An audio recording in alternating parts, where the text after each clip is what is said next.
नमस्कार, मेरा नाम चंद्र प्रकाश शर्मा है। बीए प्रथम वर्ष में फर्स्ट पेपर हम पढ़ रहे हैं, जिसमें आदिकाल और भक्तिकाल की रचनाओं को सम्मिलित किया गया है। भक्तिकाल के जो प्रमुख कवि हैं, कबीरदास, सूरदास, जायसी और तुलसी, इन चार प्रमुख कवियों की रचनाओं को हमारे पाठ्यक्रम में रखा गया है। अपनी जो बात चल रही थी वो कबीरदास के रचनाओं पर थी। पिछले व्याख्यान में मैंने कबीरदास के पदों को पढ़ाया। 10 पद हमारे पाठ्यक्रम में थे, जिनकी व्याख्या करके मैंने आपको समझाए।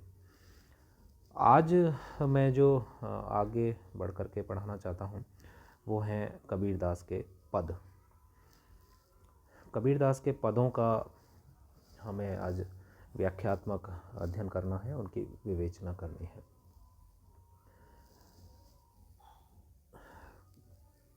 कबीरदास के जो पद हैं वो गेय हैं। इन्हें विभिन्न राग रागनियों में बद्ध किया गया है। ऐसा कहा जाता है कि कबीरदास स्वयं इन्हें एक तारा के साथ गाते थे और बाद में भी विभिन्न राग रागनियों में बद्ध करके इन्हें गाया जाने लगा। कबीरदास जी स्वयं को निरक्षर बताते हैं। मसी कागद छुयो नहीं, कलम गही नहीं हाथ, ये कह कर के वो अपनी बात रखते हैं कि मैंने कभी कलम और कागज़ को हाथ नहीं लगाया है। ऐसा ज्ञात भी होता है कि उनके पदों को, उनके दोहों को उनके जो शिष्य थे धर्मदास, उन्होंने सुना और उसके बाद उनका संकलन किया। हमारे पाठ्यक्रम में जो पद रखे गए हैं उनमें सबसे पहला पद एक रूपक के रूप में है, जहाँ कबीरदास जी स्वयं अपने आप को एक नवविवाहिता वधू के रूप में प्रस्तुत करते हैं और ईश्वर को, परमात्मा को दूल्हे के रूप में रखते हैं।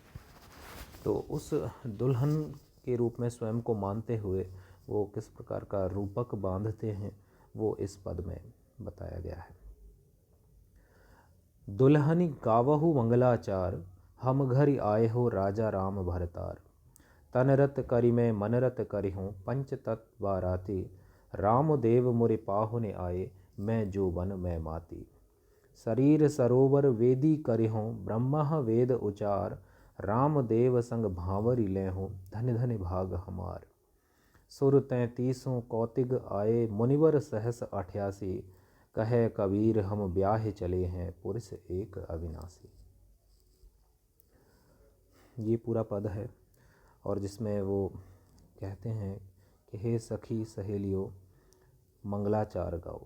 मंगलाचार जब गाया जाता है तब घर पर कोई अतिथि या पाहुणे आते हैं, तो वही मंगलाचार गाने के लिए कबीरदास जी दुल्हन के रूप में बनकर बैठे हैं और अपनी सखियों से कहते हैं, एक रूपक बांधते हैं और कहते हैं कि हे सखियों मंगलाचार गाओ, क्योंकि हमारे घर राजा राम यानी ईश्वर भरतार रूप में, पति के रूप में आ रहे हैं। मैं तन रत करके, मन रत करके, यानी कि मैं तन और मन से समर्पित हो करके, अपने तन और मन को निछावर करके उनके साथ जाने के लिए तैयार हूँ। पंच तत्व बाराती, और जो 5 तत्व माने गए हैं वो उन राजा राम के भरतार हैं। जल, वायु, अग्नि, आकाश, पृथ्वी, जो ये 5 तत्व हैं, ये 5 तत्व उस मेरे प्रियतम राजा राम के बाराती हैं। रामदेव मोरि पाहुने आए, मैं जौवन मैं माती। ऐसे परमात्मा राम मेरे पाहुने, मेरे प्रांगण में, मेरे आंगन में मेरे मेहमान बन कर के आ रहे हैं। मैं उनका स्वागत करती हूँ। मैं जौवन मैं माती, और मैं भी यौवन से पूर्ण हूँ, यानी कि मैं भी उनके मिलन के लिए, उनको पाने के लिए इच्छुक हूँ। शरीर सरोवर वेदी करे हूँ, ब्रह्मा वेद उचार। इस शरीर को मैं वेदी के रूप में हवन कुंड बना करके रख देना चाहती हूँ और स्वयं ब्रह्मा आकर के इस पर मंत्र पढ़ेंगे। रामदेव संग भांवरी ले हूँ, मैं ऐसे प्रियतम परमात्मा राम के साथ फेरे लेना चाहती हूँ। धन धन भाग हमार, मेरे तो भाग्य ही खुल गए हैं कि मैं उस परमात्मा, उस परम ब्रह्म से मिलन के लिए तत्पर हूँ और वो मुझसे विवाहित होकर के मुझे लेने आ रहे हैं। जिस प्रकार शादी विवाहों में क्रियाकलाप होते हैं, उन सब को ईश्वर के साथ जोड़ते हुए एक सुंदर कल्पना के साथ यहाँ प्रस्तुत किया गया है। सुर 33 कौतिग आए, 33 करोड़, कौतिग का मतलब करोड़ है यहाँ पर, कि 33 करोड़ देवता यहाँ विराजमान हैं, आए हुए हैं। मुनिवर सहस 88, और 88,000 जो मुनि माने गए हैं वो भी सब इस भांवरी को, इस प्रेम को, इस विवाह को देखने के लिए आए हुए हैं। कहे कबीर हम ब्याह चले हैं, पुरुष एक अविनाशी। कबीरदास जी कहते हैं कि मैं दुल्हन बन कर के ऐसे एक अविनाशी पुरुष के साथ विवाहित होकर के जा रही हूँ, जो कभी भी नष्ट नहीं हो सकता, जो सदैव अजर है, अमर है, अकिंचन है। बहुत ही सुंदर रूपक के माध्यम से अपनी बात को रखा है।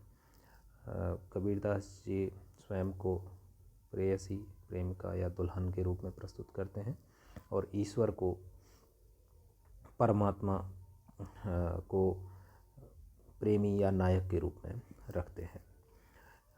यहाँ बहुत सारे धार्मिक जो आयोजन होते हैं विवाह में, उन सब का भी वर्णन हमें देखने को मिलता है। किस प्रकार विवाह के उत्सव पर मंगलाचार गाए जाते हैं, किस प्रकार बारात आती है, फेरे कैसे लिए, फेरों का जो विधि विधान है, यज्ञ वेदी के सामने मंत्रों का उच्चारण करते हुए फेरे लिए जाते हैं, उन सब का यहाँ वर्णन किया गया है। अगला जो पद है कबीरदास जी का, गोविंद हम ऐसे अपराधी, जिन प्रभु जीव पिंड था दिया, तिसकी भाव भगत नहीं साची। पर धन पर तन परतीय निंदा, पर अपवाद न छूटे, आवागमन होत है फुनि फुनि, एहु पर संग न छूटे।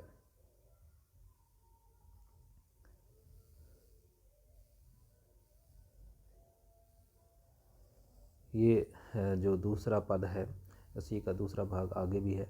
जिह घर कथा होत हरे संतन, एक निमस न कीन में फेरा, लंपट चोर धूत मतवारे, तिन संग सदा बसेरा।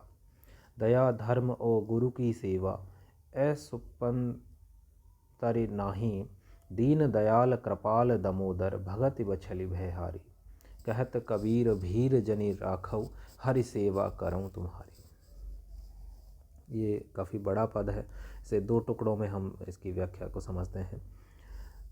स्वयं को एक अपराधी की तरह प्रस्तुत करते हुए कबीरदास जी उस परमात्मा से अनुनय विनय करना चाहते हैं।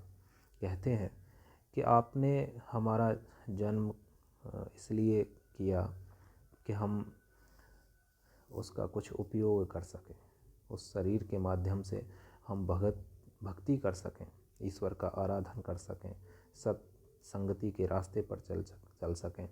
लेकिन हम करते क्या हैं, किया क्या है? हमारा मन, जो मनुष्य का मन है, वो कहाँ विचरण करता है, उस पर बात करते हुए कहते हैं कि गोविंद हम बहुत बड़े अपराधी हैं। हे ईश्वर, हमारे जितना कोई अपराधी नहीं है। जिस प्रभु ने, जिन प्रभु जीव पिंड था दिया, जिस प्रभु ने हमें आराधना के लिए ये पिंड, ये शरीर जो दिया था, तिसकी भाव भगत नहीं साची, कि उस शरीर से हमने कभी उस ईश्वर की भक्ति और भाव में तो ध्यान ही नहीं लगाया। पर धन पर तन परतीय निंदा, पर अपवाद न छूटे। और हम इतने गए गुजरे हैं, इतने विकृत हो चुके हैं कि दूसरों के धन पर, दूसरों के शरीर पर, दूसरों की स्त्री पर और निंदा करने में, अपवाद करने में ही हम हमारा पूरा समय लगा देते हैं। परधन यानी दूसरों के धन पर, परतन दूसरों के शरीर पर, परतीय दूसरों की स्त्री पर, और निंदा और अपवाद, बुराई भलाई, बस इन्हीं में हम अपने पूरे समय को खराब कर देते हैं। जबकि करनी हमें ईश्वर की भक्ति चाहिए थी, पर हमारा मन तो इन सब में रमता है। आवागमन होत है फोनी फोनी, इहु पर संग न छूटे। और यहाँ जो कबीरदास जी कहना चाहते हैं कि जो पुनर्जन्म की व्यवस्था है उस पर बात कहते हैं कि इस शरीर का बार बार इसीलिए पुनर्जन्म होता रहता है और हर बार हम इन्हीं कामों में आकर के अपने आप को लगा देते हैं और इस ईश्वर की भक्ति से विमुख हो जाते हैं। जिह घर कथा होत हरि संतन, एक निमस न कीन में फेरा। आगे अपनी बात रखते हुए कबीरदास जी कहते हैं कि जिस घर में हरि की कथा होती है वहाँ तो मैं बिल्कुल जाता ही नहीं हूँ, वहाँ हमारा मन लगता ही नहीं है, वहाँ तो पल भर के लिए भी हमारा जाना निषिद्ध है। संतों के साथ बैठना हमें उचित नहीं लगता। लंपट चोर धूत मतवारे, तिन संग सदा बसेरा। और जो चोर हैं, लंपट हैं, मूर्ख हैं, विलासी हैं, मतवाले हैं, उनके साथ रहने में मुझे बड़ा आनंद आता है, उन्हीं के साथ मेरा बसेरा बना हुआ है।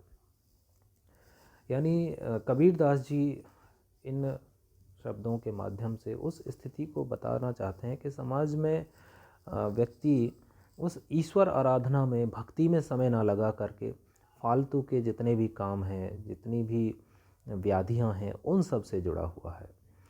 बुरे कार्यों में लगे रहना, बुरे विचारों में लगे रहना, दूसरों के धन पर, दूसरों की स्त्री पर, दूसरों के शरीर पर निगाहें जमाए रहना, और जहाँ भी कथा भजन सत्संग हो रहे होते हैं वहाँ से दूर भागना, इस तरह की प्रवृत्ति समाज की हो गई है। दया धर्म और गुरु की सेवा, असुपंतनर नाही, दीन दयाल कृपाल दामोदर, भगत बछल भयहारी। दया करना, धर्म का निर्वाह करना, गुरुओं की सेवा करना, इन सब में तो मेरा मन बिल्कुल भी नहीं लगता। इन सब कार्यों को करने के लिए तो मैं तत्पर ही नहीं होता। अन्य सब व्याधियों में, विकारों में, विलासिता में, उन सब में मैं लगा रहता हूँ। दीन दयाल कृपाल दामोदर, भगत बछली भयहारी। हे भय को नष्ट करने वाले ईश्वर, आप तो दीन दयाल हैं, कृपा करने वाले हैं, दामोदर हैं और भक्तों को अपनी शरण में लेने वाले हैं। तो हमारी इस दशा को भी ख़त्म कीजिए, इन सब व्याधियों से, इन सब बुराइयों से हमें दूर कीजिए और अपनी शरण में लीजिए। कहत कबीर भीर जनि राखऊ, हरि सेवा करऊँ तुम्हारी। कबीरदास जी कहते हैं कि इन सब से मुझे दूर रखिए और मुझे आपकी सेवा में ले लीजिए, ताकि मैं उस ईश्वर आराधन में अपना जीवन लगा सकूं और इन सब बुराइयों से, व्याधियों से दूर जा सकूं।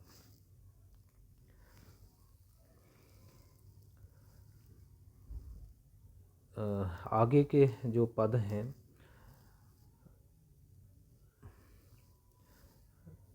उन पर हम 3 पद और हैं आगे, कुल 5 पद हैं इस पाठ्यक्रम में कबीर के।